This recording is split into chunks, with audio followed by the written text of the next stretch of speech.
everyone, welcome back to the channel, and in today's video I'll be talking about my top 10 culture shocks living in Switzerland. If you're new to the channel, my name is Ollie. I've been living in Switzerland since 2019 with my husband for work, and we have been living in Switzerland for coming 4 years. And today I just thought that it would be interesting to share some of our initial bizarre observations and interesting experience that we found very different from how it was like back in Singapore, just like any other international that moved abroad for the very first time. And I hope that you will find these tips and observations useful for you, especially if you're someone that is intending to move to Switzerland, be it for work and for studies. The first culture shock that I talked about this I think also back in my previous video on grocery shopping, and that is the fact that all the shops here are closed on Sundays. So if you were to do your grocery shopping on Sundays, you will be disappointed because everything is closed. And as I mentioned before, initially I was like, I found it super bizarre, like why is it that on Sundays like everything is closed? Because back in Singapore, Sunday is the day that you go out to do your shopping, you meet your friends, but here they kind of have a different take on Sundays. I don't know whether it's really for religious reasons or for family reasons, but the Swiss here tend to take Sunday as a day for rest and to just spend time with family. And in fact, they had the choice to vote for whether shops should be opened on Sundays, but they decided not to. And I found it a very interesting phenomenon that people here really prioritize Sunday as a day for rest, and they don't find it a problem that you have to do your grocery shopping on other days. You just have to prioritize and plan in advance. So something that got a while getting used to, but now I do appreciate the peace and quiet on Sundays. The second culture shock that I had has got to do with the healthcare system here in Switzerland.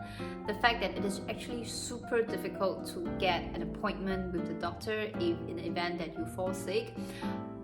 Where I am from in Singapore, it's very common that if you fall sick, you have a cold, you have a fever, you just go to your nearest clinic, like downstairs or in your neighborhood, and you can easily get a consultation within a day, like no longer than a day. You just have to queue at the clinic. But it's not the case in Switzerland, because you can't just go to any single clinic. You have to register first with like a family doctor, and you only can go to this doctor.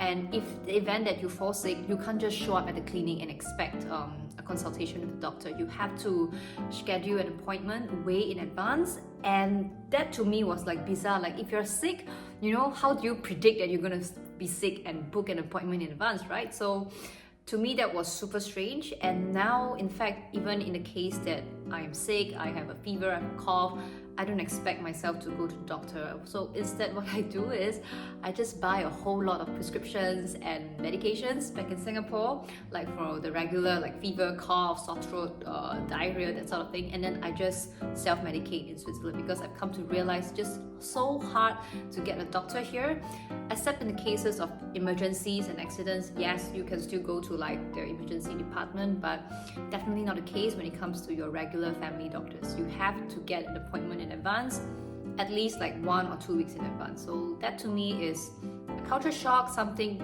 different here, but that's just the way it works. The third culture shock is something that I actually appreciate about Switzerland, that is they take the recycling here very seriously. Back in Singapore, it's super common that you just throw every single garbage that you have. You don't sort it like paper, plastic, food compost, anything. You just throw it into one NTUC fair price bag, and then you just throw it out like it's normal. But you don't do that in Switzerland. You have to sort it like accordingly: paper, plastic, glass, PET, aluminium, and then you have to go down to the recycling center. Usually you find it at the front of the supermarkets, or each apartment building has their own designated recycling corner, and you have to sort it. And if you actually do it differently, like you wrongly sort it, and then someone catches you, you probably have to pay a fine, or you have to resort it. I haven't done that myself personally, thank God, but it's really strict here. But I think that in Germany they are even stricter about it. Like for example, if you have a bottle, you have the plastic itself, the cap, and then what is that thing, like the label around the plastic bottle. You have to take it out, you have to sort it out completely. But I don't think it's that extreme in Switzerland. Yeah, but I've come to realize that for European countries, like recycling is something that is taken very seriously, and it has come to be a habit that I cultivate as well. So when I go back to Singapore, I find it a little uncomfortable when I see like all the different garbage being thrown into one single bag. And I think there's a reason why the recycling works here, and I think think partly that's due to the reason that they actually tax you for the garbage bags and the plastic bags that you want at the supermarket. So this is a specific garbage bag that you only can use this bag to throw any of your non-recyclables, and it's very expensive. Like one single piece, this is like 2 francs. So can you imagine when you throw your garbage, each time you throw out a garbage bag you pay 2 francs, maybe that's about 3 Singapore dollars. And I think that's the reason also, like, people are very conscious of what they throw out into the bag, because you don't want to fill up this bag in a single day, right? You want to like maximize the time that you fill up this bag, and so people take more consideration of, okay, can I recycle this? Can I throw it in the food compost instead of dumping everything into this bag? And also when you go for like your regular grocery shopping, it's very common for people to just bring their own like recyclable bag instead of taking out the plastic bags, because unlike in Singapore, where I think for now you still don't have to pay for your NTUC fair price bag. I don't know whether it has changed, but at least here in Switzerland, like each plastic bag costs about 10 cents, and maybe that's why people prefer to bring their own shopping bag. Observation that I noticed is that quiet times are sacred here in Switzerland. There are designated quiet times that you're not supposed to cause disturbance to your neighbors, and if you happen to do so, you may risk getting a complaint by your neighbors, or to the very extreme, they may call the police and they might just show up at your door. So according to the website, there are designated quiet times from 10 p.m. to 7 a.m. This is a time where, you know, people are resting at homes, and you're not supposed to do loud things like drilling in the wall, vacuuming, and even in certain apartments that are older ones where the walls are a bit thinner, you're not even allowed to like flush the toilet after 10 p.m. or wear high heels. I really don't know whether these rules are enforced, but at least I've seen, you know, like people saying that these rules do exist. Maybe not that extreme in modern apartments where I live, because this apartment is pretty new, so you know the walls are okay. But I think that for older apartments, there are still these sort of rules that, you know, you can't flush after a certain time, and you can't drill, and you can't do like loud vacuuming at certain times. And definitely on Sundays, you're not allowed to do like your laundry or mowing your lawn, because these cause a lot of like disturbance, and people will complain about it if you do it on the sacred Sabbath day. My 5th culture shock has got to do with just in general when it comes to arranging social gatherings with Swiss people. You have to realize that the Swiss in general are not super spontaneous. They're not people that you can go like, hey, you know, want to hang out for drinks tomorrow. These are appointments that you have to make way in advance, like at least I would say a week in advance, so that people can plan ahead and put it into their schedule. So if say I want to meet a friend for like a coffee, or I want to go out for a hike with them, this is something that, you know, I'd say way in advance to arrange for a time, so that people, it don't come as a shock to them like, okay, am I going out with you next week? I don't think this is something appreciated by the locals. So just keep in mind that if you want to hang out with a Swiss, definitely keep into mind that, you know, you need some time in advance to let them know so that they can put it into their calendar. Which also brings me to the next point, and when it comes, at least in terms of the social aspect, that is, it is considered very rude if you come to someone's place and you don't bring any gifts. So in Singapore, like, I never had this idea that, you know, when I go to someone's place, I have to bring along a gift. Like, yes, I would do so if it's for a housewarming or it's a birthday party, but I never had this like sense of obligation that, oh, you know, I have to bring a gift. But here, I feel that if you don't even bring something like a token, like a small gift, usually people will bring like wine or like chocolates or just flowers. But if you were to come empty-handed, I think that's considered very rude in Switzerland. So I haven't done this in Switzerland. I always brought a gift, but it's just something that I've come to notice that, you know, never once did anybody come to someone's place without a gift. It's just taken as a social custom that you just gotta do. Yeah, so something I took note of. So definitely bring something along with you, no matter how big or small it is. Just don't come empty-handed. If you have reached this part of the video and you found my information here helpful or interesting, do consider giving this video a like and to subscribe to the channel. It will help me out so much and I would really appreciate that. With that, let's get back into the video. My 6th culture shock is realizing that every single household in Switzerland has a nuclear fallout shelter. So You know, in Singapore, like we have our storerooms that also double up as a bomb shelter. So I have one storeroom here in Switzerland as well. Like it's just a place where I put like my dried stuffs. But I also have a basement, like a cave downstairs. And I realized that it also doubles up as a nuclear fallout shelter. And then I researched more about it, and there is a historical context to it as to why there is even such a facility.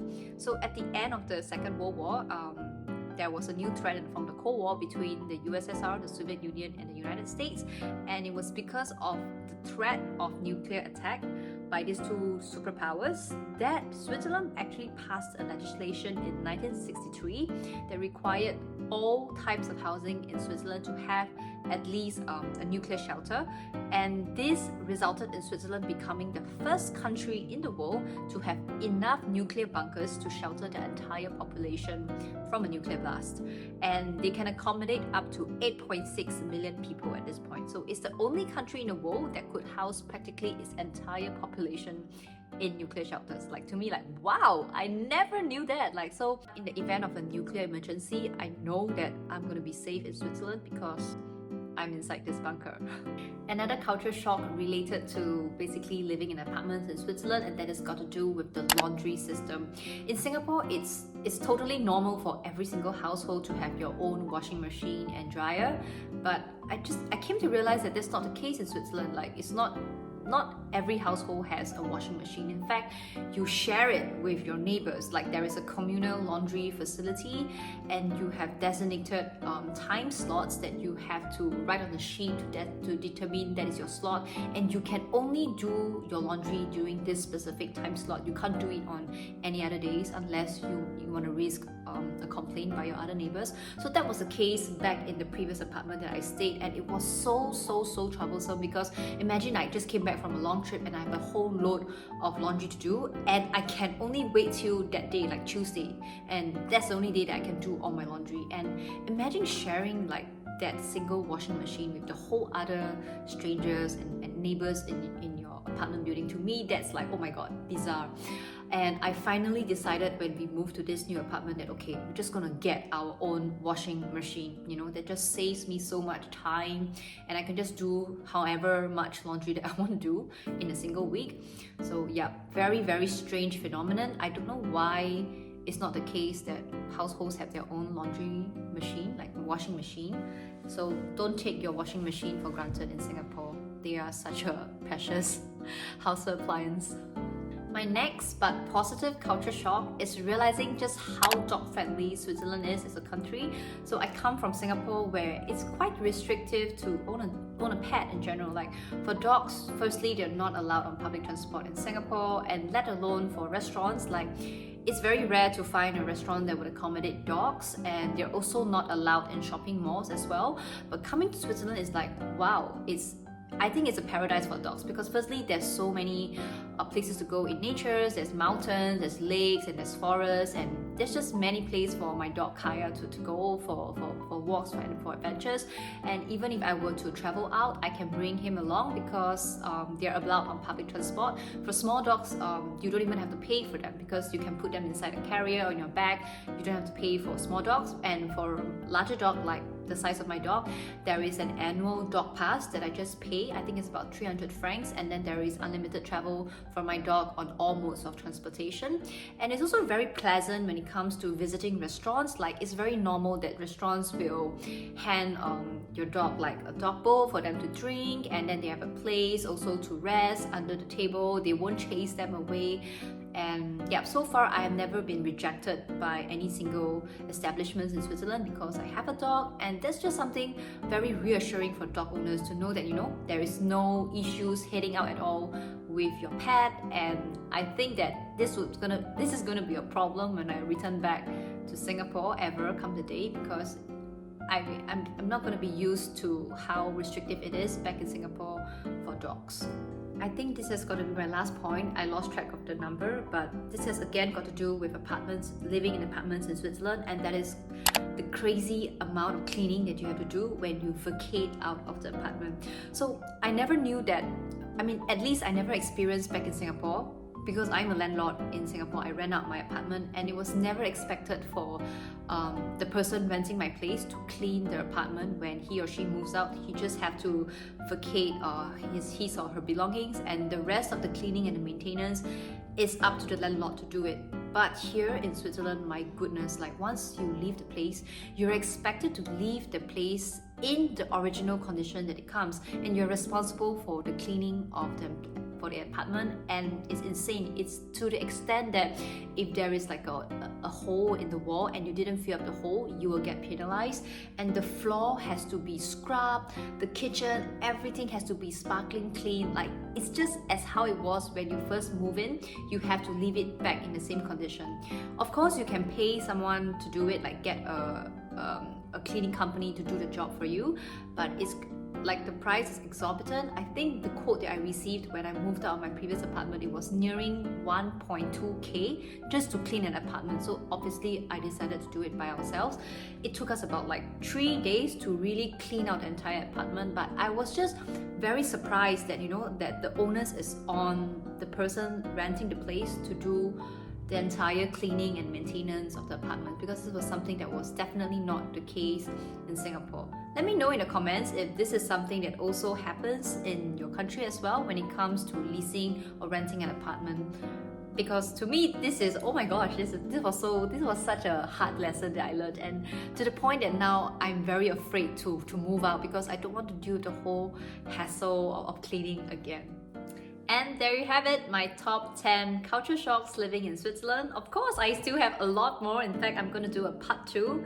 I have 10 more culture shocks that I observed, but I wanted, because this video was getting a bit too long, so I will definitely do a part 2. But let me know down in the comments if you found this interesting, and also share with me your own personal culture shocks or observations living in Switzerland. I would love to hear them from you. And thanks so much for watching. I will see you back in my next video. Bye, ciao.